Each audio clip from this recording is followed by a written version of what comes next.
No jantar, eu disse: mal posso esperar pela reunião de família. Meu irmão riu: você não está convidada. É só para a família de verdade. Todos riram. Eu apenas sorri e fui embora. 4 dias depois, meu pai tentou sacar $2.400.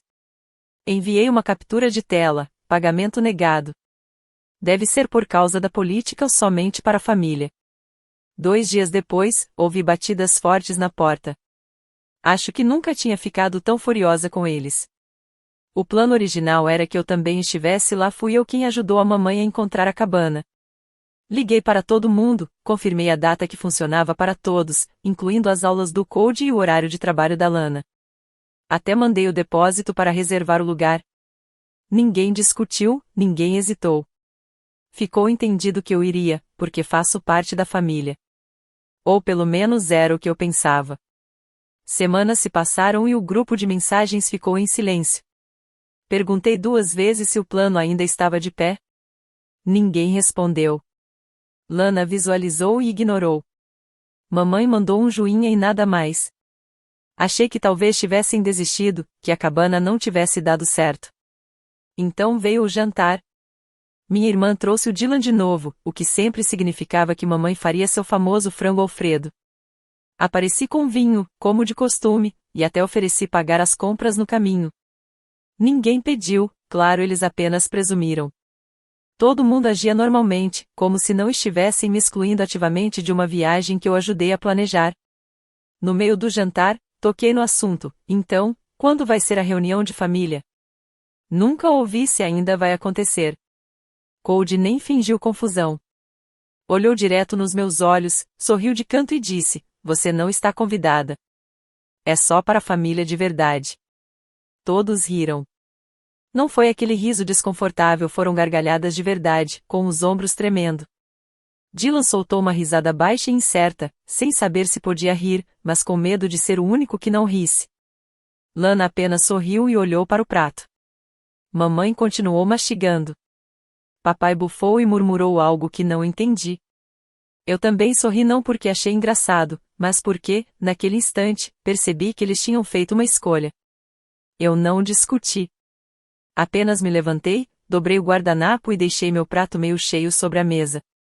4 dias depois, papai tentou sacar $2.400 da conta conjunta de emergência, aquela que eu abri quando as contas do hospital da mamãe começaram a se acumular.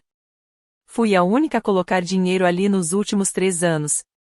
Eles usaram para consertar o carro, comprar os livros da Lana, até pagar o aluguel atrasado do Code uma vez. Ninguém nunca agradeceu. Ninguém sequer mencionou isso. A transação foi negada.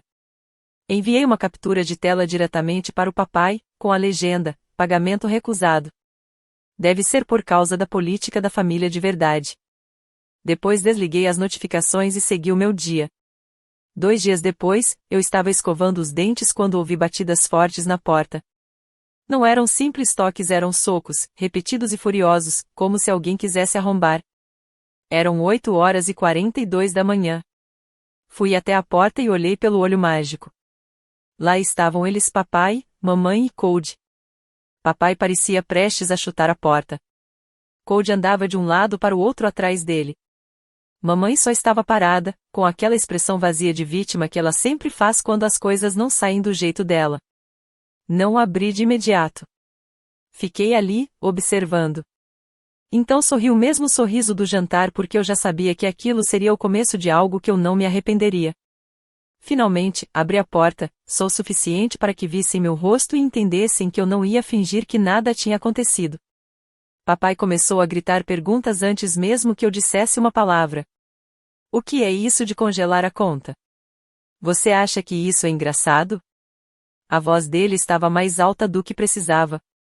Cody, atrás, de braços cruzados, olhava para o chão, como se estivesse se preparando para uma briga.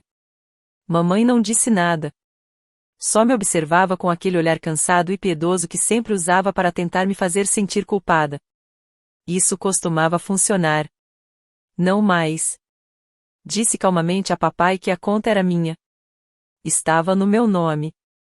Eu coloquei o dinheiro lá.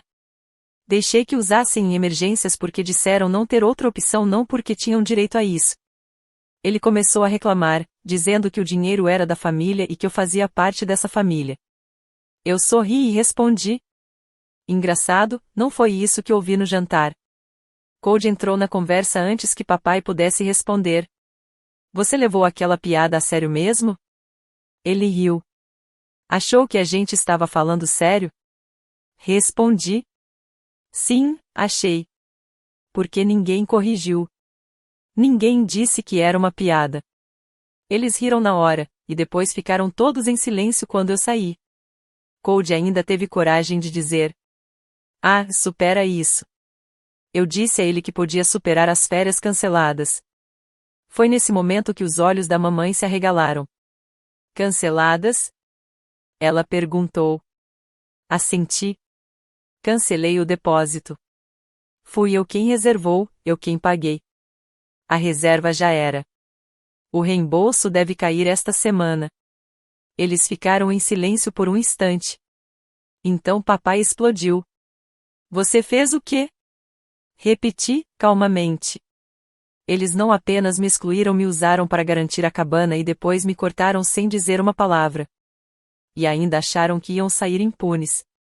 Lembrei a todos que fui eu quem fez as ligações, pagou o adiantamento, acompanhou o contrato com a empresa do aluguel. Eu fiz o trabalho. Eles fariam a viagem. Achavam que eu ficaria quieta, como sempre. Cody começou a resmungar, dizendo que eu estava agindo como uma vilã de drama jurídico, que eu estava brincando de advogada outra vez, como se fosse uma fantasia. Eu não respondi. Apenas olhei para a mamãe e perguntei se ela se lembrava do tratamento dentário de emergência que fez no ano passado, aquele que não queria que papai soubesse. Eu paguei também. Disse baixo. Sem recibos, sem julgamento, em silêncio. Ela assentiu devagar. Então olhei para o papai. As coparticipações do hospital, o seguro do carro atrasado que você vivia esquecendo, os remédios da sua pressão, tudo isso fui eu, pai. Vi algo brilhar nos olhos dele, não era gratidão. Era pânico. Voltei a olhar para a mamãe. E você? O cartão de crédito que abriu em meu nome há 3 anos, o que eu nunca denunciei. Lembra disso, né? O rosto dela empalideceu. Baixou os olhos. Eu quitei aquela dívida, continuei. Deixei pra lá. Mas isso, não. Não mais. Eles não ficaram chocados porque não sabiam. Ficaram porque eu finalmente disse em voz alta. Porque eu quebrei a imagem que eles tanto se esforçaram para manter, os bons pais, a família unida, o irmão inocente. Eu rasguei a fachada. Papai deu um passo à frente e disse que eu ia me arrepender, que não sabia o que estava fazendo, que estava mexendo com as únicas pessoas que realmente se importavam comigo. Respondi com calma. Você não faz ideia de quem eu sou agora.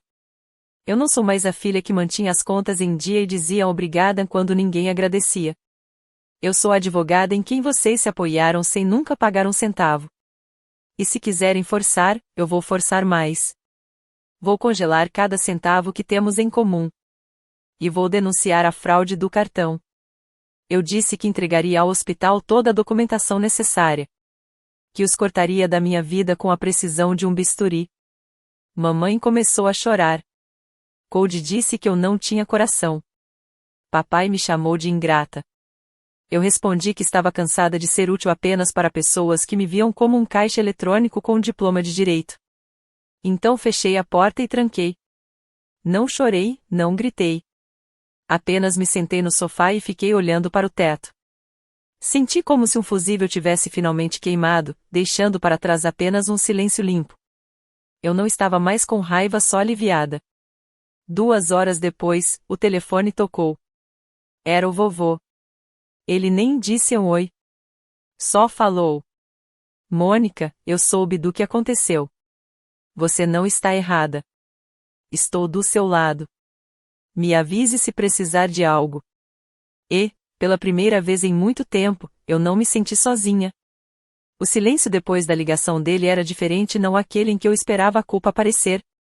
Dessa vez havia espaço. Ar. Um limite claro entre mim e eles. E eu percebi o quanto precisava disso. Não ouvi nada de ninguém da família por 2 dias. Nenhuma ligação, nenhuma mensagem. Até que a Lana mandou um texto dizendo que queria conversar. Nos encontramos num café pequeno, perto do trabalho dela. Ela não levou o Dylan. Não sorriu ao me ver. Só se sentou e disse: eles estão surtando. Mamãe não está comendo. Papai tá falando em te processar. Levantei uma sobrancelha. Me processar por quê? Pelos sentimentos deles? Ela deu uma risada curta. Fica tranquila, ele não vai. Só tá furioso. Eles acham que você tá tentando destruir a família. Eu não disse nada. Deixei ela continuar. Ela contou que me culpavam pelo cancelamento da viagem, que todos estavam bravos comigo por ter cancelado a cabana mesmo sabendo que fui eu quem pagou por tudo. Disse: papai tá ligando pros parentes, contando uma história de que você enlouqueceu, que exagerou, que ameaçou processar sem motivo. Eles estão reescrevendo tudo. Estão fazendo parecer que você perdeu a cabeça. Eu apenas assenti. Nada novo. Nossa família sempre teve o talento de distorcer a realidade até virar uma versão que os faz parecer vítimas. Ela ficou em silêncio por um momento, depois baixou os olhos e disse algo que eu não esperava. Acho que eles estão mentindo para si mesmos. Olhei para ela. Ela não levantou o olhar. Continuou.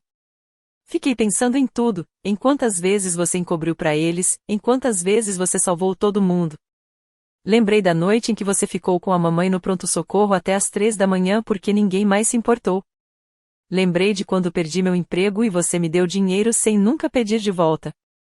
De quando me ajudou a refazer o currículo, ensaiou comigo para as entrevistas, até me comprou uma roupa nova para aquela que deu certo. Ela começou a chorar baixinho sem escândalo, só aquele tipo de choro que vem quando algo se quebra por dentro depois de muito tempo contido. Acho que quero sair disso, ela disse. Não quero ser como eles.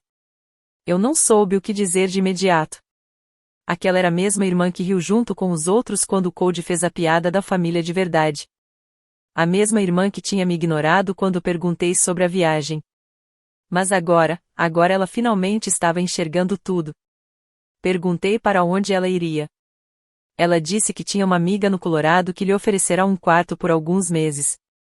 Queria se mudar, recomeçar. Só não tinha dinheiro para sair de casa. Disse que estava presa. Abri minha bolsa, peguei o talão de cheques e escrevi um cheque de $7.000. Empurrei-o pela mesa. Ela olhou para ele como se fosse algo radioativo. Sem condições. Só vai, eu disse. Ela finalmente me olhou, os olhos vermelhos. Por que você está me ajudando? Porque, pela primeira vez, você está dizendo a verdade. Ela sentiu, dobrou o cheque e o guardou na bolsa sem dizer mais nada. Naquela noite, o rumor começou. Tia Jean me ligou perguntando por que eu estava me afastando da família. Disse que soube que eu estava passando por algo e sugeriu que eu fosse tomar um chá com ela para conversar. Respondi que estava bem, e que, se ela quisesse saber a história verdadeira, podia perguntar a mim, não à mamãe nem ao papai. Eu já sabia como isso ia se desenrolar.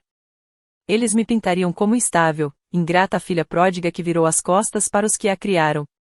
Mas eu não me importava. Porque, pela primeira vez, eram eles que estavam correndo para controlar a narrativa. E eu não estava mais jogando o jogo. Até o fim de semana, a campanha de difamação já estava completa. Eu tinha virado a vilã na versão deles, Mônica egoísta, a que enlouqueceu por causa de uma piada e ameaçou a própria família com processos. Mamãe dizia às pessoas que eu estava perigosa.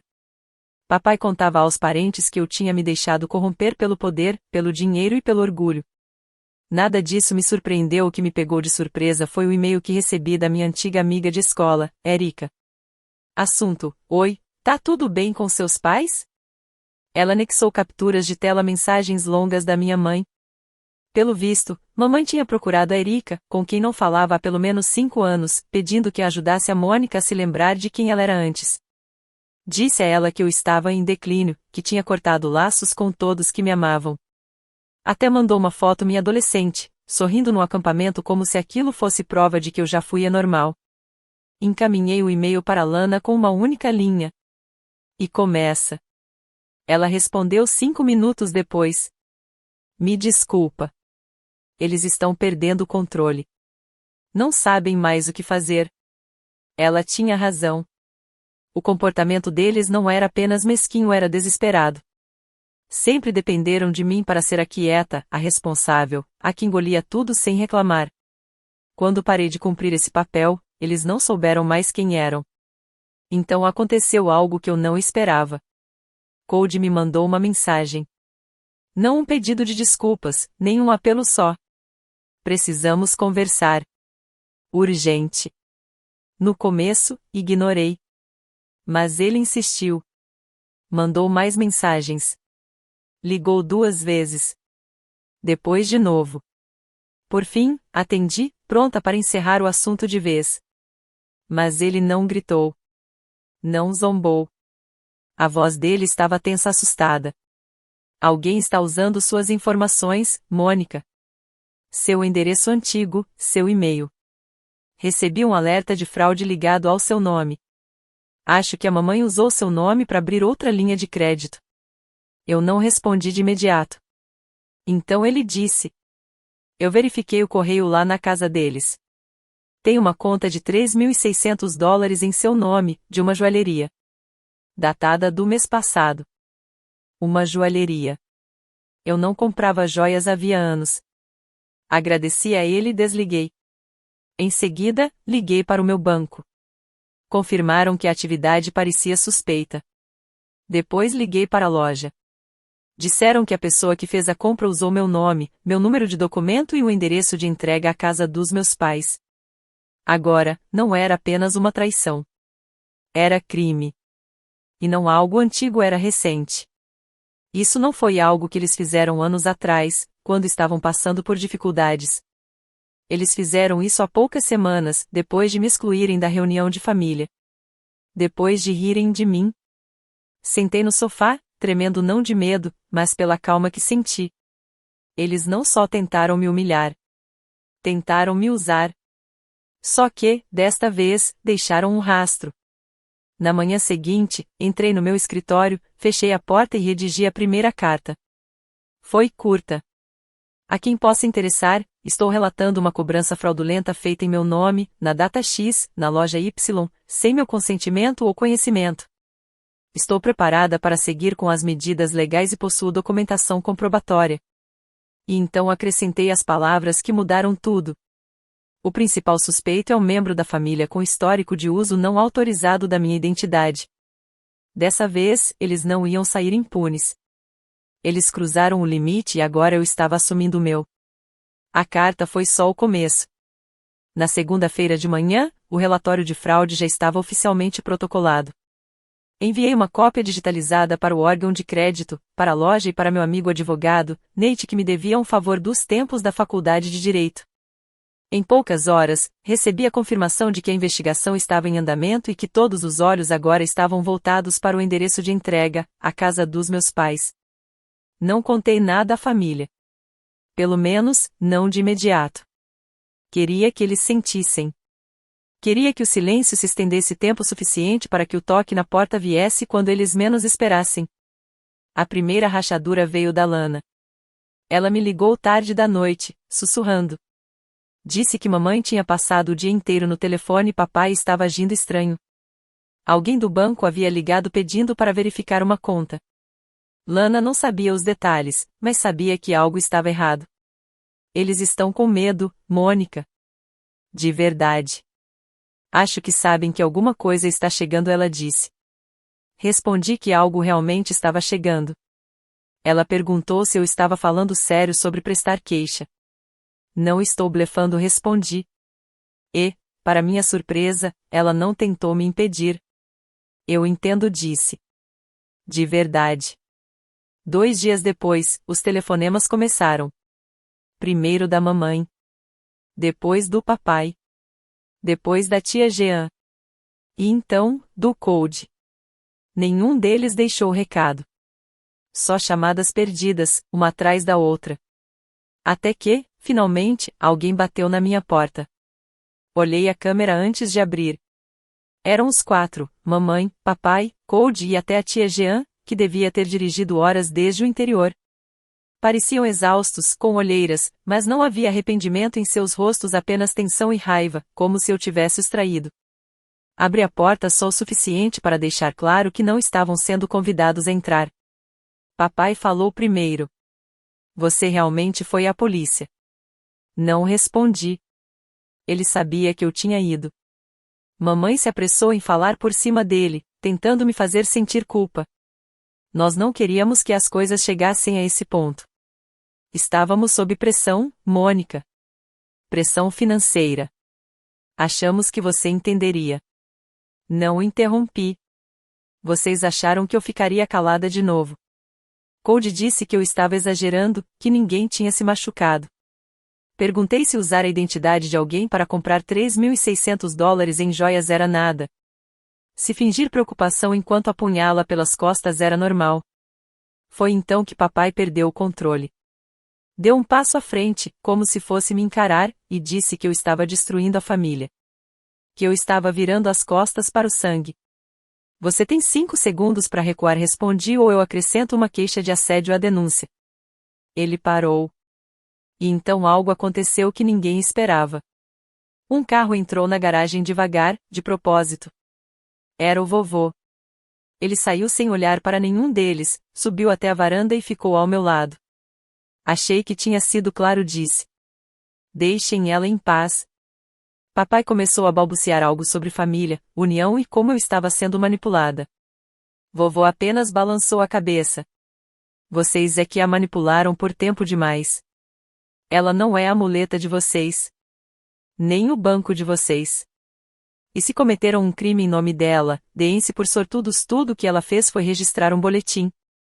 A varanda ficou em silêncio. Ninguém respondeu. Então vovô se virou para mim e disse em voz baixa. Você não precisa lutar sozinha. Depois olhou para eles e completou.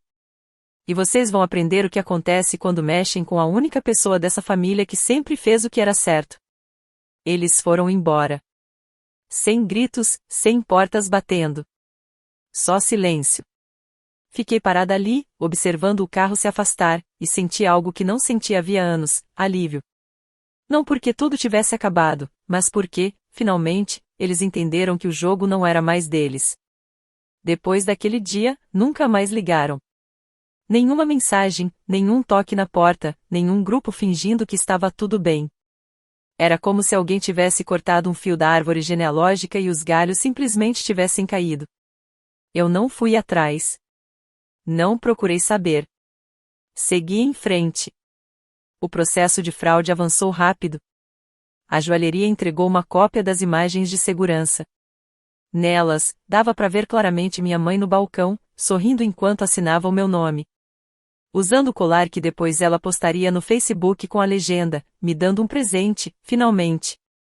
Os investigadores nem precisaram cavar fundo. As acusações foram retiradas a meu pedido, eu não queria vê-la arrastada pelos tribunais. Isso já não era mais o ponto. Eles precisavam de um choque de realidade e tiveram. A partir daquele dia, eles entenderam os limites. Eu tracei uma linha, e nunca mais voltaria a cruzá-la. Lana deixou a cidade uma semana depois. Usou o dinheiro que eu dei para se mudar para um quarto compartilhado em Denver. Mandou uma foto do quartinho dela e um bilhete de agradecimento. Disse que não respirava assim há anos. Eu disse para ela me avisar se precisasse de ajuda para se ajustar, mas que não se sentisse obrigada a manter contato. Ela respondeu, não tô fazendo isso para ficar bem com você. Tô fazendo porque quero algo real, finalmente. Desde então, não nos falamos mais e isso parece certo. Não por raiva, mas por paz. Então veio o ato final. Meus pais começaram a contar para quem quisesse ouvir que eu tinha destruído a família, manipulado o vovô, feito lavagem cerebral na Lana e envenenado o Cody. Disseram aos vizinhos que eu era instável, ingrata, uma vergonha. Uma pessoa da igreja me mandou um print de uma mensagem num grupo de orações que minha mãe escreveu: orem por Mônica. Ela perdeu o rumo e está tentando nos destruir. Eu não respondi. Não corrigi a história, a verdade não precisava mais de defesa. Cada um escolheu a própria versão dos fatos, e tudo bem. Porque, pela primeira vez, eu estava vivendo a minha. Só a minha. Sem culpa, sem obrigações forçadas. Sem jantares em que eu pagava a conta e saía com fome. Sem lealdade a pessoas que me viam como uma ferramenta até o dia em que deixei de ser conveniente. Cody nunca pediu desculpas. Não me surpreendeu. Continuou morando com nossos pais como se nada tivesse mudado. Talvez, para ele, nada tenha mudado mesmo.